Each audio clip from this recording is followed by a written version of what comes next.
todos aí no Brasil. Boa tarde, presidente. Nós estamos na África do Sul, Joanesburgo, cidade maior aqui da África do Sul, minha capital, Pretória, que é o primeiro dia do BRICS, uma reunião super importante.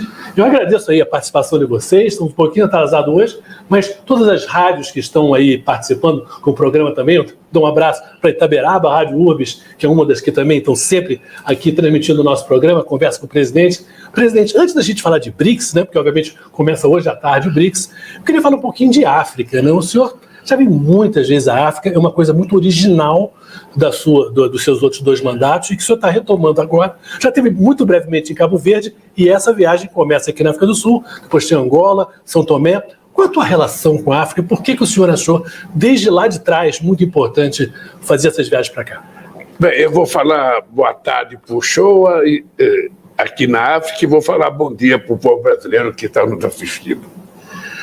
Olha, o Shoa, eu penso que a minha relação com a África, ela tem um pouco de sentimental, ela tem um pouco de reconhecimento histórico, ela tem um pouco de solidariedade, ou seja, eu acho que o continente africano é um continente que vai se tornando o continente do futuro, porque possivelmente daqui a algum tempo, lá para 2050, a África do Sul, ou melhor, o continente africano vai ser o continente mais novo, mas o mais habitado do planeta, vai ter muita gente. Acho que aqui a economia vai começando a crescer, aqui tem tudo por fazer. Aqui precisa de rua, de estrada, de água, de energia elétrica, de tudo precisa aqui. Então é importante saber que o mundo e os empresários em algum momento vão se voltar para cá. Quando teve a crise de 2008, 2009, no primeiro encontro do G20, eu propus, foi um encontro na Inglaterra, o Tony Blair, o primeiro-ministro Gordon Brown é que estava organizando a reunião, e eu propus que o excesso de dinheiro que tinha no mundo pudesse começar a ser transferido para gerar empregos em lugares que precisavam gerar empregos para crescer. No caso, era a África que precisava de muita infraestrutura. Eu volto aqui à África do Sul com muito orgulho. A cidade de Joanesburgo é a 4ª vez que eu venho para cá para participar dos BRICS com muita vontade, com muita crença de que as coisas vão melhorar. Os BRICS começam a se colocar como uma coisa muito importante no planeta. As pessoas começam a perceber que os BRICS não é pouca coisa, não. Ou seja, a junção de África do Sul, Brasil, Índia e China são metade da população mundial. São, sabe, economias grandes que estão crescendo, que podem crescer muito mais, e que querem criar instituições democráticas, inclusive o NB, que é o novo banco dos BRICS. A gente quer criar um banco para sair, agir diferente do que agem os bancos hoje criados, sabe, depois de 1945. Então eu estou otimista, acho que daqui vai sair grandes decisões, boas decisões, não decisões para serem implantadas amanhã, mas decisões para serem cumpridas ao longo do próximo período. O ano que vem é a Rússia que vai presidir os BRICS, em 2025 é o Brasil que vai presidir os BRICS, a reunião será lá no Brasil então, e eu espero que a gente coloque a luta contra a desigualdade como tema principal. Quando for para o Brasil, o tema principal é a gente acabar com a desigualdade racial, desigualdade de gênero, desigualdade na educação, desigualdade na saúde, desigualdade no salário, ou seja, é tudo desigual num mundo em que poucos têm muitos e muitos não têm nada. Então eu acho que eu vou provocar essa discussão, vou tentar fazer com que essa discussão seja um tema do próximo BRICS, do próximo G20, para que a gente coloque essa questão, sabe, da diferença entre a humanidade na ordem do dia. Não é aceitável que a FAO publique que 735 milhões de pessoas passam fome num país que produz muito alimento. Algo está errado. E o algo errado é falta de recursos para comprar. O algo errado é que a distribuição de riqueza é mal feita no mundo, apenas meia dúzia tem tudo e os milhões e bilhões não tem nada. Então, eu estou muito feliz, queria dizer ao povo brasileiro que eu agradeço o voto que vocês me deram, porque me deu essa oportunidade de voltar a participar dos BRICS, voltar a participar de outros fóruns internacionais, para a gente colocar o Brasil na ordem do dia e mostrar para o mundo o que o Brasil está fazendo e o que o Brasil quer fazer. E o tema desigualdade, de certa maneira, eu acho que o continente que a gente precisa, de certa maneira, reconhecer onde isso é pior é na África.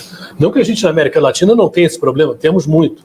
Mas a África realmente é uma terrível, né? Pelo que sofreram em termos desses séculos, né, com a escravidão, e pelo depois a continuação da economia, a maneira como os países ricos lidaram, vinham para a África para tirar coisas da África, muito mais do que ajudar, né? Poxa, é só importante a gente saber que a maioria dos países da África foram colonizados e que a grande maioria também conseguiu a sua independência a partir dos anos 60. Portanto, é uma coisa muito nova, muito nova. O que é mais grave é que muitos países eram autossuficientes na produção de alimento. Depois da colonização, eles ficaram dependentes do colonizador e hoje muitos países recebem alimento dos países que foram os colonizadores. Então, eles estão numa situação pior do que antes da colonização, do ponto de vista da comida. Eu tenho conversado com presidentes e eles falam o seguinte: olha, nós temos uma carência muito grande porque todos os países estão muito endividados e é muito engraçado que eles, estão endividados, é uma dívida de quase 800 bilhões de dólares de todo o continente africano, e por conta de estar endividado, eles não podem tomar dinheiro emprestado para fazer as coisas que eles precisam. Essa é uma discussão que eu acho que a gente tem que fazer em algum momento, em alguma instância, de que é preciso a gente dar um paradeiro nessa dívida e transformar essa dívida numa coisa de investimento para os países poder sair dessa encalacrada. Eu estou devendo, eu não posso pagar, vou pagar esse dinheiro, ao invés de pagar, eu vou investir em alguma coisa que me gere possibilidade de te pagar no futuro. É uma coisa normal, que é preciso que o mundo rico compreenda a necessidade da gente garantir aos países mais pobres de ter oportunidade que ainda não tiveram. Presidente, como é que você vê, a gente quando olha o BRICS, né, pela ordem das letras, né, Brasil, Rússia, Índia, China e África do Sul, que entrou 2 anos depois da criação. Teoricamente, são economias muito diferentes, países com culturas muito diferentes. Tem um lado que talvez você possa enxergar como mais difícil de decidir, mais difícil de ter consenso. Por outro lado, você pode pensar pelo lado positivo que somos mais complementares. Como é que você vê essa discussão de conseguir um acordo quando tem situações muito diferentes, por exemplo, de um país para outro? Olha, mas a coisa mais importante é você aprender a conviver com as divergências, ou seja, cada país tem a sua particularidade, cada país tem seu interesse soberano, cada país tem as suas coisas que ele não pode abrir mão. Mas o que é importante é a gente tentar convergir para aquilo que todo mundo concorda. Eu vou te dar um exemplo muito, muito forte disso. Por exemplo, o Brasil reivindica que vários países possam entrar no Conselho de Segurança da ONU como membros permanentes. Daí é engraçado que o BRICS tem 4 países e só um é membro do Conselho Permanente, que é a China. E a Rússia. Então, cabe e a Rússia, é verdade. Então, é preciso que a gente convença a Rússia e a China que Brasil, África do Sul e os BRICS e a Índia possam entrar, no Conselho de Segurança. Esse é um debate que nós vamos discutir, inclusive, para a gente possibilitar a entrada de novos países, a gente tem que limitar uma certa coisa que todo mundo concorde. Porque senão, se não tiver um grau de compromisso dos países que entram no BRICS, vira uma torre de Babel. Então a gente está construindo isso. Eu penso que desse encontro aqui deve sair uma coisa muito importante sobre a entrada de novos países. Eu sou favorável à entrada de vários países e a gente vai se tornar forte. A gente quer criar um banco muito forte, que seja maior do que o FMI, mas que tenha outro critério de emprestar dinheiro para os países, não de sufocar, mas de emprestar na perspectiva de que o país vai criar condições de investir o dinheiro, se desenvolver e pagar, sem que o pagamento atrofie, as finanças do partido. Você está lembrado no Brasil, quando todo ano chegava um casal, um homem e uma mulher, representando o FMI no aeroporto do Rio de Janeiro, eles vinham fazendo o que no Brasil? Iam visitar as contas do Brasil para saber se o Brasil estava fazendo as contas corretas. Não tinha maior vergonha para um país do que receber 2 representantes do FMI para ir ver se as contas estavam certas. Eu ficava até com pena do Malan, que ele era o ministro da Fazenda. Agora não. Agora, eu acabei com isso porque, sabe, nós temos que aprender a tomar conta das nossas contas. Nós pagamos o FMI, emprestamos 15 bilhões de dólares para eles, e hoje nós não devemos nada ao FMI e nem queremos dever. O que nós queremos é ter reservas cada vez mais fortes para que a gente seja dono do nosso nariz em qualquer discussão que a gente faça. Então, essa reunião dos BRICS, esses 4 países, tem muita importância no mundo. Nós somos mais de 1/3 já do PIB mundial. Mais de 1/3. Nós somos quase que 1/3 de todo o comércio internacional. Então, nós podemos fazer com que mude os costumes e os hábitos políticos que até agora prevaleceram na conjuntura internacional. Por isso que é importante o Brasil estar de volta para dizer o que pensa, o que quer, como quer e tentar convencer os seus aliados das coisas que nós achamos que é importante. O G7 representa uma fatia muito particular, né? O mundo rico está ali. O BRICS, de certa maneira, até pela quantidade de pessoas, estão falando de quase metade da população, 40 e tantos por cento da população, é muito mais plural em relação à representatividade de gente, né? Seria um contraponto? O BRICS hoje está se encaminhando para ser um contraponto realmente ao G7? Não, eu acho que a gente não quer ser contraponto ao G7, a gente não quer ser contraponto ao G20, a gente não quer ser contraponto aos Estados Unidos, a gente quer se organizar. A gente quer criar uma coisa que nunca teve, uma coisa que nunca existiu. O Sul Global. Nós sempre fomos tratados como se fôssemos a parte pobre do planeta, como se nós não existíssemos. Nós sempre fomos tratados como se fosse de segunda categoria. E, de repente, a gente está percebendo que a gente pode se transformar em países importantes. E todos esses países são importantes. Se você falar da questão climática, quem é que tem força hoje para negociar? É o Sul Global. São os países da parte de baixo do globo terrestre. Se você falar de materiais, sabe, de minérios, você vai perceber que é o Sul Global que tem. Se você quiser falar de possibilidade de desenvolvimento, de possibilidade de crescimento, é o Sul Global. Então, nós estamos apenas dizendo, nós existimos, nós estamos nos organizando e nós queremos sentar numa mesa de negociação em igualdade de condições com a União Europeia, com os Estados Unidos e com qualquer outro país. O que a gente quer é criar novos mecanismos em que torne o mundo mais igual do ponto de vista das decisões políticas. Sabe, por exemplo, eu vou repetir a questão do Conselho de Segurança da ONU, os membros permanentes. Por que o Brasil não pode entrar? Por que a Índia não pode entrar? Por que a África do Sul não pode entrar? Por que não pode entrar a Alemanha? Por que não pode entrar a Índia? Que são países, sabe? Quem é que disse que são os mesmos países que foram colocados lá em 1945? Continue lá. O mundo mudou, a política mudou e nós queremos essa mudança. Os BRICS significa isso. Os BRICS não significa tirar nada de ninguém. Significa uma organização de um polo muito forte, que congrega muita gente. Você imagina se entrar a Indonésia, mais 200 bilhões de habitantes, ou seja, nós vamos ter mais de metade da população participando dessa organização. E isso é importante porque vai permitir que a gente tenha um certo equilíbrio nas discussões, em que hoje as guerras são decididas sem ninguém participar, ninguém discute. Sabe, não é só a guerra da Rússia contra a Ucrânia, é a guerra, sabe, dos Estados Unidos contra o Iraque, foi a guerra da França e da Inglaterra contra a Líbia, foi as coisas contra o Líbano, ou seja, nós, então, o que nós precisamos? Nós precisamos criar um mundo mais justo, mais, sabe, mais democrático, mais solidário, pensando que a coisa mais importante que a gente tem que fazer nesse instante é acabar com a fome no planeta Terra, é acabar com a desigualdade, é permitir que todo mundo viva dignamente e decentemente. Nós temos alimento para isso e temos dinheiro para isso. O que precisa é apenas uma disposição política. Sabe, você não pode continuar no mundo em que 1% mais rico tem mais dinheiro do que 50% da população mundial mais pobre. Nós não podemos continuar assim.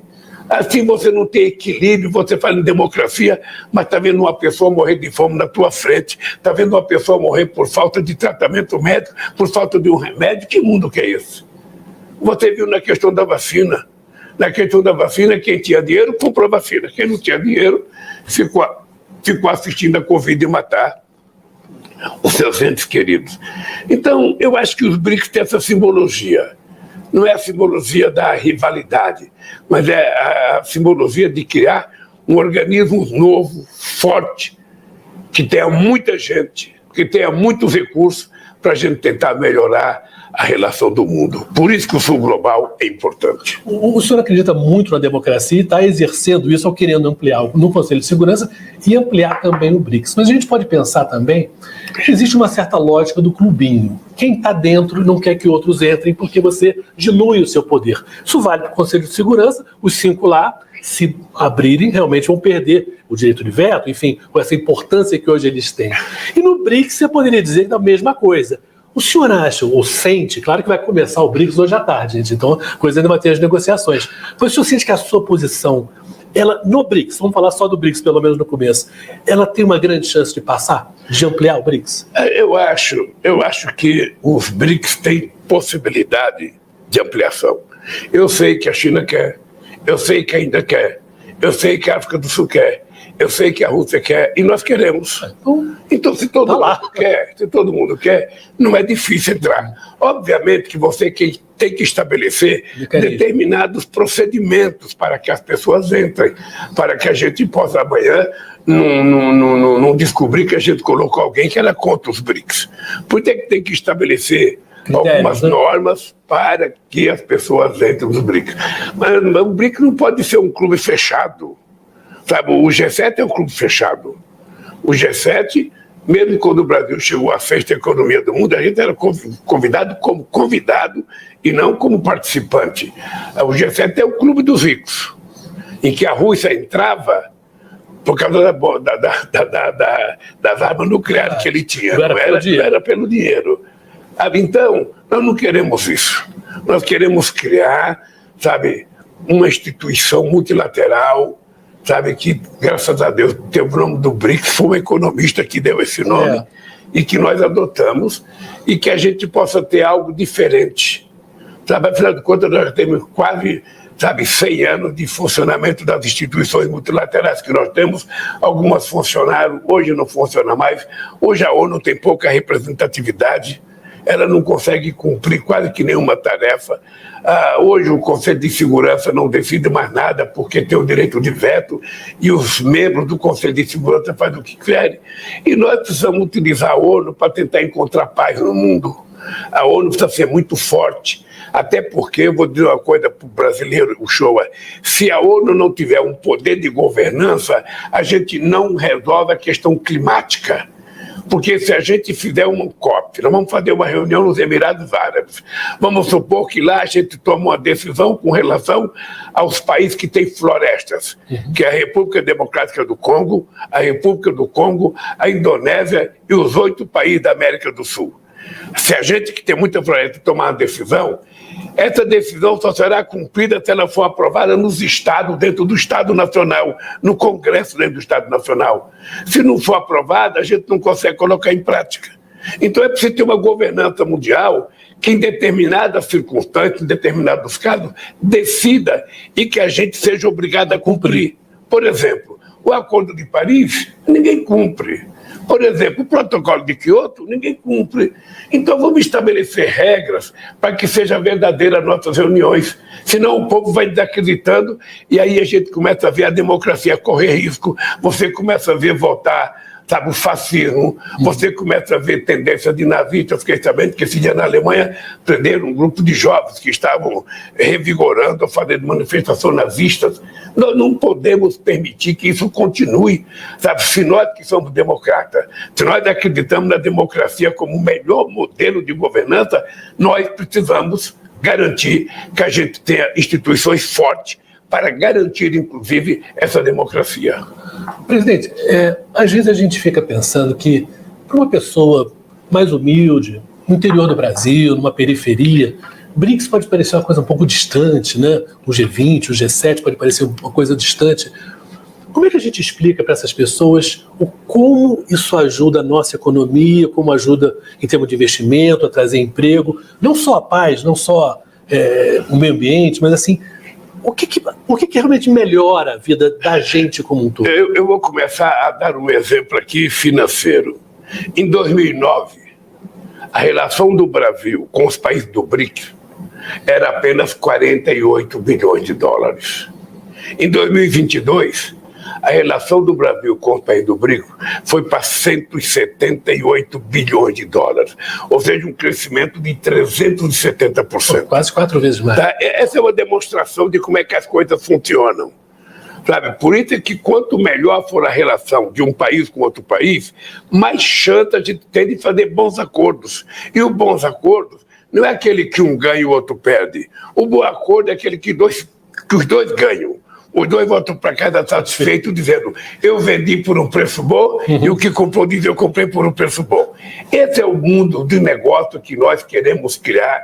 É por isso que o Brasil briga pela restabilização, pela volta da OMC. A OMC, que em 2008 estava quase pronto para fazer um acordo, parou e nunca mais se reuniu.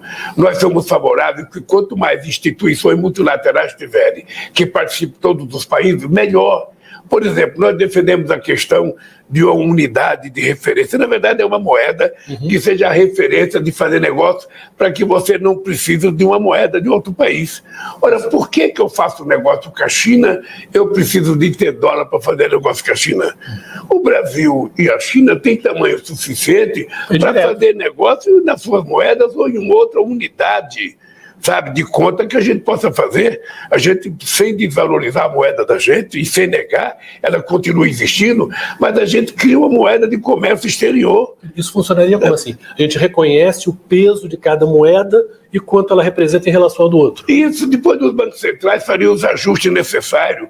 O que é importante é que a gente não pode depender de um único país que tem o dólar, de um único país que bota a maquininha para rodar dólar, e nós somos obrigados a ficar vivendo da flutuação dessa moeda. Não é correto. Antigamente, dentro do dólar, era o ouro. Ninguém discutiu que o ouro ia deixar de ser a moeda referência. Ninguém discutiu. Simplesmente tiraram. Tiraram.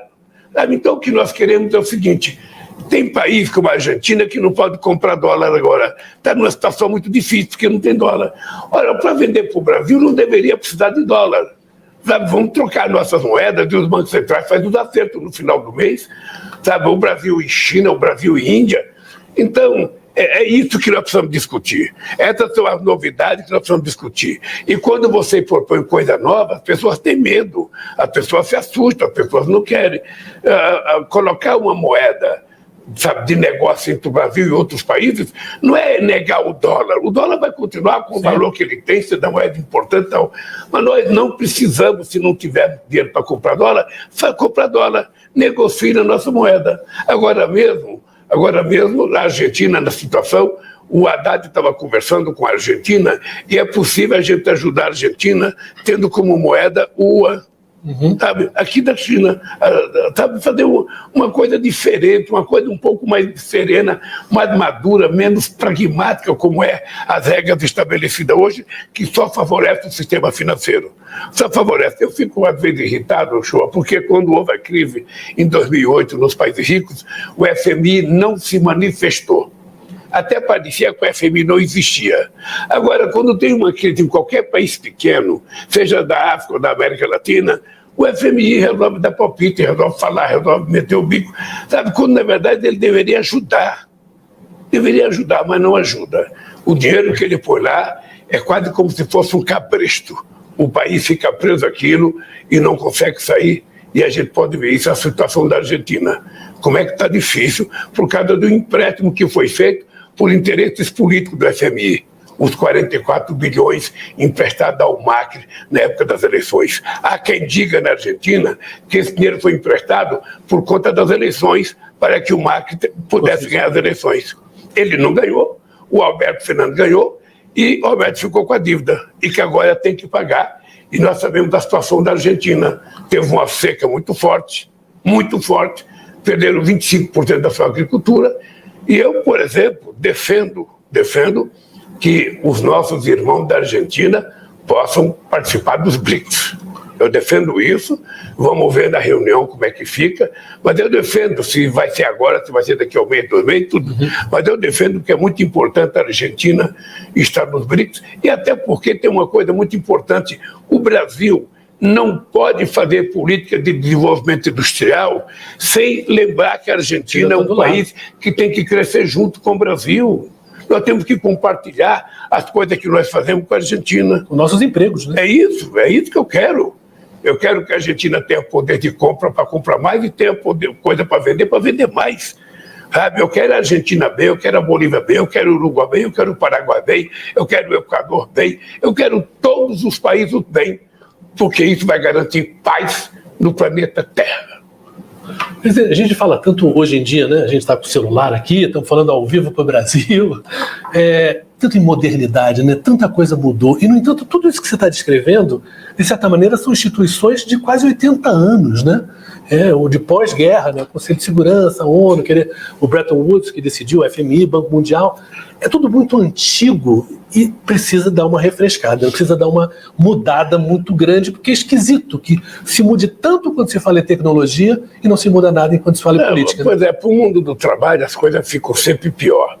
Eu agora estou com muita fé de que a gente possa ter um novo ciclo de crescimento, inclusive o Brasil voltar a ter uma política industrial mais arrojada. O Brasil já teve 30% do seu PIB da indústria. Hoje é apenas 11%. Tá? E isso eu falo não negando o peso da agricultura, porque também na agricultura tem muita tecnologia. Eu falo porque o Brasil precisa voltar a exportar valor agregado. E você tem que aproveitar esse momento histórico em que o mundo quer se livrar, sabe, da poluição, e a questão climática ganha um peso importante. E nesse aspecto o Brasil é imbatível. O Brasil é imbatível no biodiesel, o Brasil é imbatível no etanol, o Brasil vai ser imbatível no hidrogênio verde, o Brasil é imbatível em eólica, o Brasil é imbatível em solar. Ou seja, nós temos um jeito de fazer uma indústria verde nesse país. Quem quiser comprar aço, quem quiser comprar qualquer coisa, vai comprar produzido por, sabe, energia limpa, sabe, que não joga gás carbônico no mundo, que não polui o mundo. Esse é o grande trunfo do Brasil que a gente tem que explorar muito. Eu lembro quando surgiu a vaca louca na Inglaterra, a resposta do Brasil era falar: o nosso boi é verde, a nossa carne é verde, esse boi não come ração, come carne, come grama. Então, essa é uma coisa vantajosa, que o mundo está percebendo isso. Quem é que tem que pagar um pouco? Quem tem que pagar um pouco mais, e isso aqui também não é nenhuma revanche, não é nenhuma coisa ofensiva contra ninguém, é que os países industrializados, há 200 anos atrás, que já ganharam muito dinheiro e que foram responsáveis pela derrubada de quase todas as florestas que existiam, eles terão que pagar um pouco do passado. Eles terão que pagar um pouco. Sabe? Isso é razoável. Por quê? Porque quando a gente fala na questão climática, eu não posso olhar o mundo e ver só as copas das árvores lá na Amazônia. Eu tenho que ver que lá embaixo tem milhões de homens, mulheres e crianças que querem comer, que querem trabalhar, que querem ter acesso a bens materiais que todo mundo tem. Então, nós, quando falamos na questão climática, nós temos que pensar também no povo. No Brasil são quase 28 milhões, na Amazônia toda são 50 milhões. Então, essa gente precisa ser tratada, precisa ter emprego, precisa comer, precisa tomar café de manhã, jantar, tem escola. Então, eu acho que o mundo desenvolvido tem que ajudar a fazer isso sem nenhum castigo, apenas uma atitude de falar: eu vou pagar o pedágio de uma coisa que eu já fiquei rica por conta de desmatar tudo da minha terra, de fazer a Revolução Industrial. Então eu vou pagar a minha parte e pagar para que a gente possa construir esse mundo que todo quer. Porque todo mundo quer um mundo de paz. Todo mundo quer um mundo que todo mundo tem o direito de tomar café, almoçar, jantar de manhã. Todo mundo quer um mundo que todo tem escola de qualidade. Todo mundo quer um mundo que as pessoas possam viver felizes, ter acesso à cultura, ao lazer, que as pessoas façam o que quiser, respeitando o direito dos outros. Esse mundo é que nós queremos construir. E quando a gente discute o Brasil e os BRICS, a gente está discutindo um outro mundo é possível. Nós estamos sendo testados. Vamos ver se nós temos competência de dar sinais de que esse outro mundo vai existir de verdade. Não queremos briga com ninguém. O que nós queremos é uma integração intercontinental que possa garantir que todos os países sejam tratados em igualdade de condições. Se isso é possível, então outro mundo é possível. E outro mundo é possível porque o planeta Terra garante, por causa da tecnologia, da revolução da genética, sabe, condições tranquilas de produzir alimento para todo mundo e todo mundo viver bem, sabe? Sobretudo o povo dos países mais pobres. É só isso que a gente quer nessa reunião dos BRICS. Dizer para todo mundo, nós existimos, queremos ser tratados de igualdade de condições e vamos criar novos instrumentos, sabe, multilaterais para fazer política social, política solidária, política financeira. A gente pode e vamos tentar fazer. Só tenho certeza, vocês verão que nesses próximos anos muita coisa vai mudar no mundo. Pode ter certeza, vai. Sonhe grande, porque quem sonha grande consegue realizar. Quem sonha pequeno, quando acordar, o sonho desapareceu, nem lembra o que sonhou. Presidente, estamos acabando o programa, daqui a pouquinho vai começar o BRICS mesmo, e esse argumento moral que o senhor está falando é muito bom estar sendo falado daqui, você está dizendo aqui, da África do Sul, porque aqui na África do Sul saíram duas das grandes figuras morais da história da humanidade. O Mahatma Gandhi, o indiano, que morou aqui 21 anos. Depois ele foi para a Índia e criou e participou ali, foi o líder da independência da Índia em relação ao Império Britânico. E, claro, o Nelson Mandela, que aí o senhor conheceu, que também foi uma figura que também transformou o regime racista do apartheid nessa democracia que a gente vive hoje na África do Sul. São duas figuras inspiradoras. Queria que o senhor falasse uma palavrinha do que foi o Mandela um pouquinho. Olha, o show, a primeira é importante lembrar o seguinte, a África tem 54 países e cada um desses países tem grandes heróis. Aqui nesse continente houve muita luta, houve muita barbárie contra os negros, mas houve muita conquista dos negros que terminou nos anos 60 conseguindo a sua independência. Então tem muitos heróis aqui. Agora, obviamente, que a história do Gandhi começa exatamente aqui na África do Sul, e a África do Sul que conseguiu ter o Mandela, que é o exemplo mais próximo da minha geração, porque o Mandela, eu tive o prazer de conhecê-lo antes e depois, sabe, dele ser governo, e o Mandela era uma figura que era o resultado de uma luta mundial, porque o mundo inteiro começou a se colocar contra o apartheid e, de repente, a figura que aparecia era aquela figura do Mandela que parecia um homem de 8 metros de altura, sabe, de tanta competência, de tanta generosidade, sabe, e de fala tão suave quando ele falava com o seu povo. Eu tive a oportunidade de encontrar com o Mandela em Cuba, tive a oportunidade de visitar o Mandela quando ela era presidente, tive a oportunidade de conhecer ele sem ser presidente, tive a oportunidade de encontrar o Mandela em Moçambique, sabe? E toda vez que eu encontrava o Mandela, eu via nele a figura política mais forte que eu conheci, sabe? Um homem que passou 27 anos preso, que sai da cadeia sem ódio, que sai da cadeia para coordenar o seu povo sem nenhum ódio, que coloca vários brancos no seu governo, cada ministro negro tinha um subministro branco, sabe? Para mostrar eu vim para construir a paz, e conseguiu construir. Bom, e a história do Gandhi também. O Gandhi foi o primeiro livro que eu fiz, o primeiro livro que eu li na minha vida, sabe? Foi o do Gandhi, é uma história que causa inveja a todo ser humano, ou seja, se dedicar à independência do seu país, a uma luta daquela sem violência, é uma coisa muito forte. Ou seja, o gesto deles, que poderiam ser vistos como covardia por alguns, sabe, mas para mim, pelo menos, o gesto do Mandela, do Mahatma Gandhi, cada gesto dele era um gesto mais revolucionário do que se ele tivesse com a arma na mão. Ele provou que a não violência pode derrubar o império, pode derrotar a Inglaterra como eles derrotaram. Então, esses exemplos, se o ser humano acompanhasse a vida dessas pessoas, eu acho que a gente aprenderia a ser mais justo, ser mais democrático, ser mais calmo e ser mais solidário. ser mais solidário, é tão fácil ser solidário, é só você estender a sua mão para alguém que precisa de você. É simples assim. E é esse mundo que a gente sonha construir. E eu espero que a gente construa, porque senão esse mundo será destruído. Presidente, muito obrigado. Ótimo BRICS e ótima viagem pela África, tá? A gente volta semana que vem, terça-feira, aí já de Brasília, tá? Um grande abraço, muito obrigado pela participação de vocês, por todos aí no interior do Brasil, no YouTube, no Spotify, depois você vai poder ver também na hora que você quiser as melhores partes dessa entrevista com o presidente Lula. Um grande abraço, bom dia para todo o Brasil. Olha, um grande abraço em Brasília, fazendo o nosso encontro com o presidente. Um beijo no coração de todo o povo brasileiro.